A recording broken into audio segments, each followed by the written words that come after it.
नमस्कार, welcome to my channel Zoobo Bio. मैं हूं वीरेंद्र कुमार वर्मा और आज मैं आपके लिए लेकर आया हूं जिम्नोस्पर्म के एमसीक्यू। ये होगा जिम्नोस्पर्म एमसीक्यू पार्ट 2। आज का लेक्चर हमारा उन बच्चों के लिए एप्लीकेबल है जो नीट की तैयारी कर रहे हैं, क्लास 11th में है, क्लास 12th में है और वो बायोलॉजी स्ट्रीम से पढ़ रहे हैं। क्लास 10th के वो बच्चे जो आगे चलकर नीट की तैयारी करना चाहते हैं, उनके लिए भी ये लेक्चर एप्लीकेबल होगा। तो आइए शुरू करते हैं आज का लेक्चर। 11वां क्वेश्चन है, select the correct pattern of arrangement of reproductive structure of gymnosperm.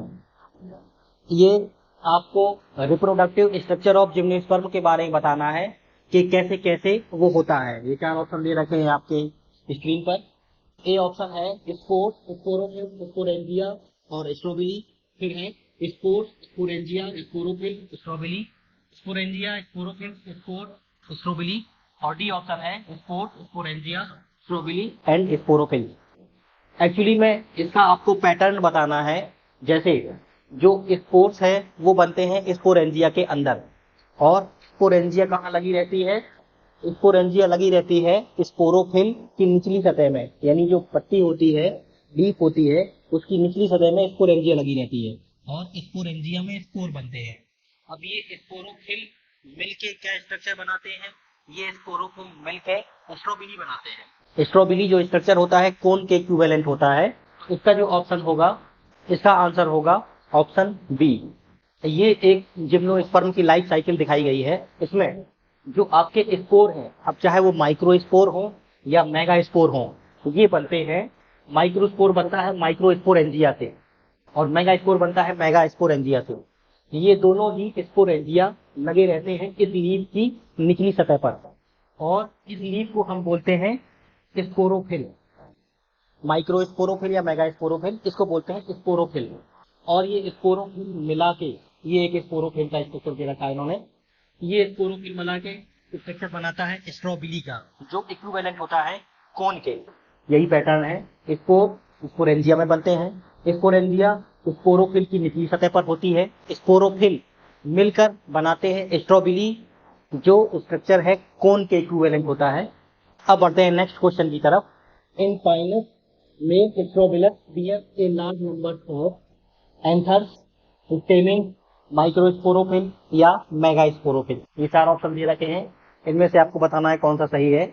Pinus में जो मेल स्ट्रोबिलस होते हैं उसमें क्या होते हैं लार्ज नंबर में? ये दोनों स्ट्रक्चर एंथर और स्टेमिन तो होते हैं एंजियोस्पर्म में, ये जिम्नोस्पर्म में नहीं होते हैं। ये दोनों स्ट्रक्चर जिम्नोस्पर्म में होते हैं माइक्रोस्पोरोफिल और मेगा स्पोरोफिल।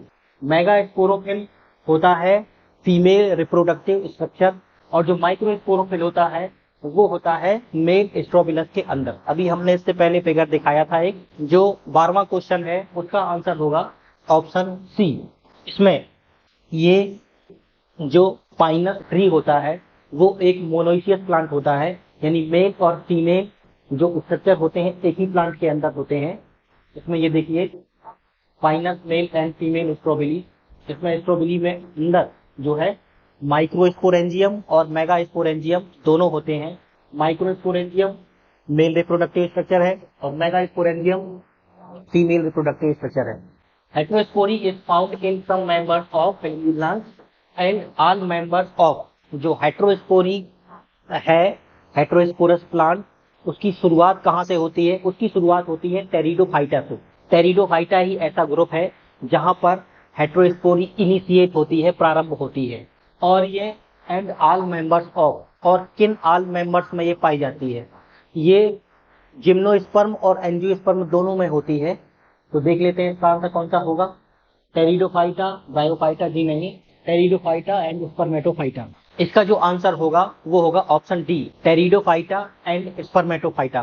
स्पर्मेटोफाइटा में आपके ऐसे प्लांट आते हैं जो सीड प्रोड्यूस करते हैं। सीड प्रोड्यूस करने वाले प्लांट दोनों होते हैं gymnosperm and angiosperm. Which of the following statement is incorrect about cycas? Cycas के बारे में जो स्टेटमेंट इनकरेक्ट है वो आपको बताना है। इट हैज अनब्रांच्ड स्टेम, ये एकदम सही बात है। साइकस एक ऐसा प्लांट है जिसमें स्टेम में कोई ब्रांच नहीं होती, यानी अनब्रांच्ड होता है। It positive pinnately compound leaf, जो साइकस है उसमें पिन्नेटली कंपाउंड लीफ पाई जाती है। पिन्नेटली कंपाउंड लीफ कैसी होती है वो हम आगे आपको फिगर में दिखाएंगे। इट इज ए डायोइसियस प्लांट, ये एक डायोइसियस प्लांट है जिसमें मेल प्लांट अलग और फीमेल प्लांट अलग होता है। नेक्स्ट ऑप्शन है it is a non archegoniate plant, ये जो है नॉन आर्चिगोनिएट प्लांट है, ये बात गलत है। जो डी ऑप्शन है वो इनकरेक्ट है, इसलिए इसका जो आंसर है वो होगा ऑप्शन डी। ये साइकस का अनब्रांच स्टेम दिखाया गया है, उसमें साइकस के प्लांट में जो स्टेम होता है उसमें कोई ब्रांच नहीं निकलती। ये पिन्नेटली कंपाउंड लीफ दिखाई गई है, इसमें जो कंपाउंड लीफ होती है, कंपाउंड लीफ आप जानते हैं कैसी होती है, ये कंपाउंड लीफ में बहुत सारी छोटी छोटी लीफ लगी रहती हैं। जब दोनों ही साइड में इस तरह से लीफ निकली रहती है तो उसे कहते हैं पिन्नेटली कंपाउंड लीफ, जो कि साइकस में होती है। ये मेल साइकस और फीमेल साइकस के प्लांट दे रखे हैं। जो फीमेल साइकस है उसमें फीमेल कोन दिखाया हुआ, जो कि जमीन से पैरेलल होता है, या ये हॉरिजॉन्टली होता है इस तरह से।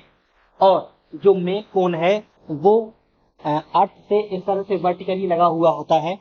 ये मेल कोन दिखाते हुए इस तरह से हम देख सकते हैं साइकस एक डायोइसियस प्लांट है, यानी इसमें मेल प्लांट अलग और फीमेल प्लांट अलग होता है। अब बढ़ते हैं नेक्स्ट क्वेश्चन की तरफ हम लोग। Which of the following structures are haploid in gymnosperm. Gymnosperm में जो हैप्लॉइड स्ट्रक्चर है वो आपको बताना है। ए ऑप्शन है pollen grain megaspore embryo, B option है pollen grain megaspore endosperm, C option है megaspore leaf root, D option है लीफ रूट इंटेग्यूमेंट। जो जिम्नोस्पर्म होता है वो डिप्लॉयड होता है, यानी कि स्पोरोफाइटिक प्लांट है जिम्नोस्पर्म, लेकिन कुछ स्ट्रक्चर इसके हैप्लॉइड होते हैं, जैसे कि पॉलन ग्रेन मेगास्पोर और एंडोस्पर्म, ये हैप्लॉइड होते हैं। तो इसका आंसर होगा ऑप्शन बी। नेक्स्ट क्वेश्चन की तरफ बढ़ते हैं हम लोग। Fill in the blanks do not have free living gametophyte, किसमें फ्री लिविंग गैमेटोफाइट नहीं होता है। जिम्नोस्पर्म में कोई फ्री लिविंग गैमेटोफाइट नहीं होता है, तो इसका आंसर होगा ऑप्शन सी। आप सभी से गुजारिश है प्लीज मेरे वीडियो को लाइक करिए, वीडियो को शेयर करिए, वीडियो के ऊपर कमेंट करिए और चैनल को सब्सक्राइब जरूर करिएगा। अब बढ़ते हैं नेक्स्ट क्वेश्चन की तरफ। Study the given statement about gymnosperm and select the correct option. आपको ये 3 स्टेटमेंट पढ़ने हैं और उसके बाद इसके हिसाब से आपको आंसर देना है। स्टेटमेंट 1 है mode of fertilisation is siphonogamy, male and female cone are born on same tree in pinus, endosperm represent female gametophyte. अब देखिए, जो मोड ऑफ फर्टिलाइजेशन है वो सिफोनोगेमी होता है, किसमें, जिम्नोस्पर्म में। और एंजियोस्पर्म में भी मोड ऑफ फर्टिलाइजेशन सिफोनोगेमी होता है। What is सिफोनोगेमी? सिफोनोगेमी में जो मेल गैमीट होता है वो पॉलन ट्यूब के द्वारा एग तक पहुंचता है, यानी पॉलन ट्यूब के द्वारा जब स्पर्म एग तक पहुंचता है तो इस तरह के फर्टिलाइजेशन को कहते हैं सिफोनोगेमी, जो कि जिम्नोस्पर्म और एंजियोस्पर्म दोनों में होता है। तो आपका 1 ऑप्शन एकदम सही है। इसके बाद male and female cone are born on the same tree in Pinus. Pinus एक मोनोइसियस प्लांट है, इसमें मेल कोन और फीमेल कोन एक ही प्लांट में होता है, ये बात भी एकदम सही है। जो जिम्नोस्पर्म होता है उसमें एंडोस्पर्म फर्टिलाइजेशन के पहले ही मैच्योर हो जाता है, इसलिए वो हैप्लॉइड होता है।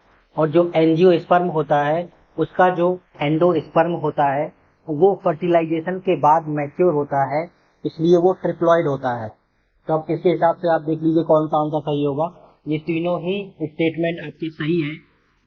Statement 1, 2 and 3 are correct. आपका ऑप्शन सही होगा डी। अब बढ़ते हैं नेक्स्ट क्वेश्चन की तरफ। Select the mismatch pair. आपको मिसमैच पेयर सिलेक्ट करना है। साइकस एक लिविंग फॉसिल है, थूजा अगार प्रोडक्शन, पाइनस से रेजिन टर्पेंटाइन प्रोड्यूस होता है, या ओरोकेरिया एक ऑर्नामेंटल प्लांट है। ओरोकेरिया एक ऑर्नामेंटल प्लांट है, ये बात एकदम सही है। साइकस लिविंग फॉसिल कहलाता है क्योंकि साइकस जो है जैसे ही इसका फंडामेंटल स्ट्रक्चर है वो एवोल्यूशनरी डेवलपमेंट में अभी तक चेंज नहीं हुआ है, और ये एज इट इज इसका फंडामेंटल स्ट्रक्चर सेम है, इसलिए साइकस को हम लिविंग फॉसिल के नाम से जानते हैं। पाइनस से रेजिन टर्पेंटाइन प्रोड्यूस होता है, ये बात भी सही है। जो थूजा होता है उससे अगार प्रोडक्शन नहीं होता। थूजा को हम मोर पंखी या विद्या का पेड़ भी कहते हैं। इससे एंटीबायोटिक बनता है और इसका यूज हम परफ्यूम निकालने में भी करते हैं। और जो अगार प्रोडक्शन है वो हमने बताया था, अगार रेड एल्गी से प्राप्त होता है। उनके नाम है gelidium and gracilaria. 92 red algae होते हैं, उनकी सेल वॉल से अगार निकाला जाता है।